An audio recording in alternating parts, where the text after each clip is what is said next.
a lot of the times we have, for example, transactions. We have history of what our customer has been doing in the past, and so it will be great for us to be able to ask it to give us some insight into what's going on. Can we provide advice into how they should be determining their budget or things that they can do to improve the usage of their money, right?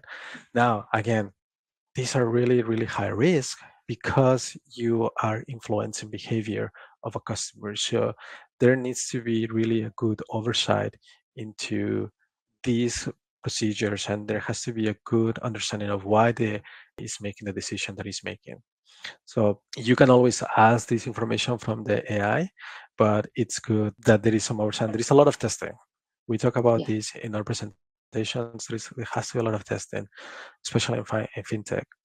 But keep these reasons as to why an AI made a decision handy and review them often, so you are able to speak to them when when there is an audit or when something like that is happening. Yeah. Yes, go ahead, Rupal. Yeah, I was just saying that the segmentation part and the dynamic product bundling and all, we would have the data for the customers, but the chances of there being some biases as well in the data that we have. So that's something to keep in mind when we are using these AI models. Correct. So there are certain features that Bedrock allows you to have to be able to have some of these, but the most important part is that prompt and then saving that data.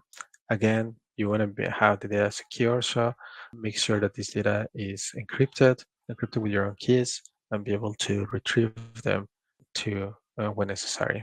So I'm just gonna quick you a quick demo of this, and I'm gonna show you the Bedrock UI, so that you can take a look at how this is looking. So now all this data is fake. We are making this up for the sake of the demo.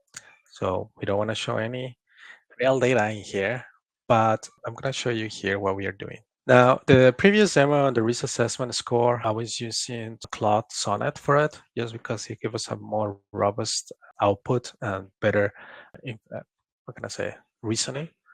In this case, I changed it to Haiku. I asked it to give us customer even some transactions, to give some advice how to better manage this. And I'm just giving some basic, what is it called, demographic information for it. There is a lot more information that I can provide for it, like any other habits, ages, like I can extend this to longer transactions. And also I can provide information such as what budget or how much this person wants to save in the long term or in the short term. So in this case, this is giving me a little bit more information about what's going on. It's breaking down things like this, how it is, Can how you it's make it a breaking little this. bit bigger? Oh, absolutely. Sorry.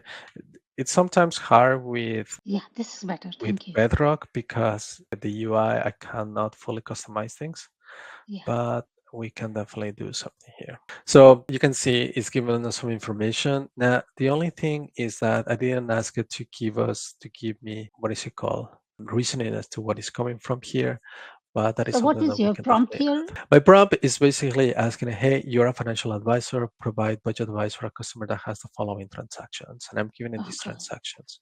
Okay. Now, as you can see here, there is a lot of electronic transactions here and coffee maker and things like that. So it's really not realistic. You will normally see things like mortgage or rent or utilities as well being here.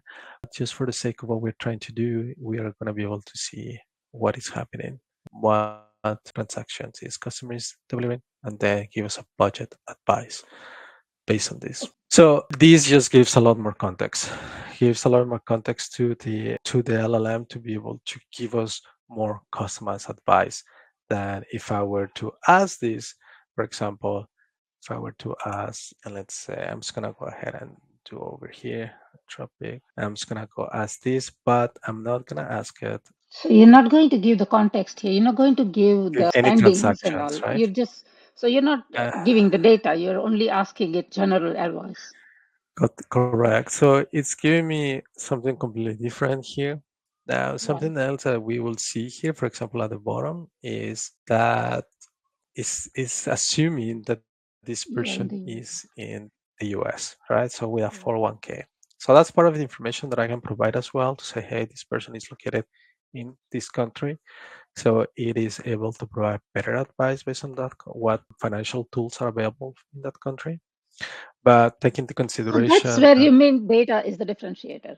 correct, because Haiku Claude is it's trained, and unfortunately that's true with a lot of these models, is that it's trained with what's available out there. And the data that is right now more available may be coming from the US. And so Haiku Claude and other models will be trying to tell you how to do things in the US, right? Because that's the most probable thing that they know of. So it's important if I were to say, you know what, I'm gonna do the same again, but I'm gonna do it and in the European Union, and we're gonna be able to see here. So it's giving me completely not completely different advice, but it is avoiding that 401k, right, or anything like that in your country. It's being more generic now and saying, hey, tax efficiency is optional in your country. It's not making any more assumptions that you are in a one particular country. So that is important for you to be able to get better output, and especially in the European Union, making sure that you have good advice based on local laws and local information. You can always provide this information to the model to say, hey, avoid these or things like that, about subjects, stuff like that. We're going to talk about a little bit more in our security section of it. I mean, total stuff I can show you here in Bedrock, but then again, the important part is this prompt. Keep in mind the prompt. You can see here a little bit of differences when the prompt changes, how we can make it different in here.